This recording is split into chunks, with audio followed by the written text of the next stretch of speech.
Polemik seputar masalah Komisi Perlindungan Anak Indonesia (KPAI) dengan proses penggalian bibit atlet bulu tangkis yang dilakukan PB Jarum menyita perhatian banyak kalangan. Tidak hanya para pecinta olahraga badminton itu, tetapi sudah meluas melibatkan banyak kalangan. Kini lewat media sosial ini pula, panggung silang sengketa itu berlanjut dan kemudian akhirnya tercipta titik temu.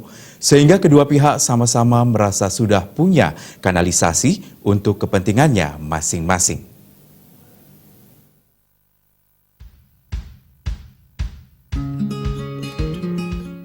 Polemik seputar masalah Komisi Perlindungan Anak Indonesia (KPAI) dengan proses penggalian bibit atlet bulu tangkis yang dilakukan PB Jarum menyita perhatian banyak kalangan. Tidak hanya para pecinta olahraga badminton itu, tetapi sudah meluas melibatkan banyak kalangan. Kini lewat media sosial ini pula, panggung silang sengketa itu berlanjut dan kemudian akhirnya tercipta titik temu.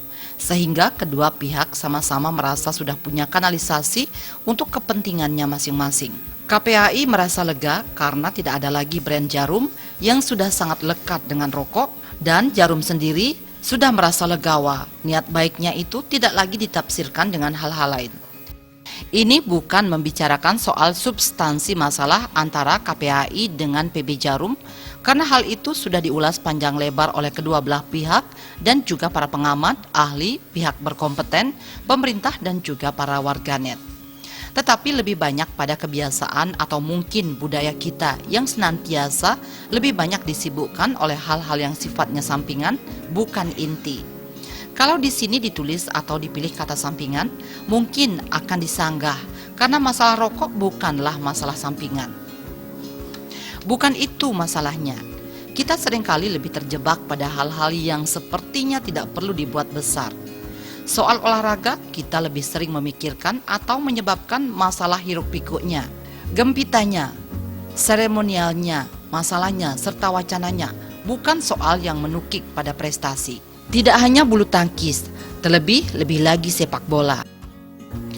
Padahal yang dijunjung tinggi di olahraga itu adalah sportivitas, kejujuran, kelegawaan, serta saling menghargai lawan, serta menerima kemenangan ataupun kekalahan secara terhormat.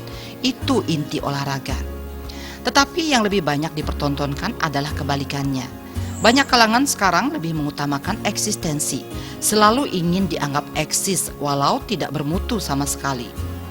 Kembali kepada soal olahraga tepok bulu ini, kita sudah melihat bagaimana bulu tangkis sudah mengharumkan nama bangsa di arena internasional. Ada nama Rudi Hartono, Lim Swee King, Susi Susanti, dan sebagainya. Mereka mengibarkan bendera merah putih di berbagai arena pertandingan di dunia. Pembinaan atlet sejak dini adalah sebuah keniscayaan. Tidak semua perusahaan besar mau dan mampu melakukan itu. Ada catatan sejarah penting yang ditorehkan, bukan kemarin sore, itu sebuah proses. Kalau kemudian datang sekelompok orang mengatakan ini itu dan membuat sebuah sistem itu tidak jalan, siapa yang akan bertanggung jawab?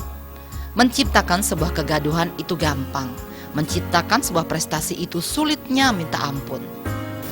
Bukan hanya sekedar dianggap eksis, maka bisa semaunya dengan menjungkir balikkan fakta serta logika. Tidak semudah itu. Jangan terlalu terbawa perasaan dan mengajak masyarakat lain untuk ikut berada di dalamnya. Kita seringkali kehilangan fokus. Ini salah satu kelemahan bangsa ini. Hanya dengan berusaha menciptakan opini dan berharap sesuatu yang baru terjadi dengan waktu sekejap.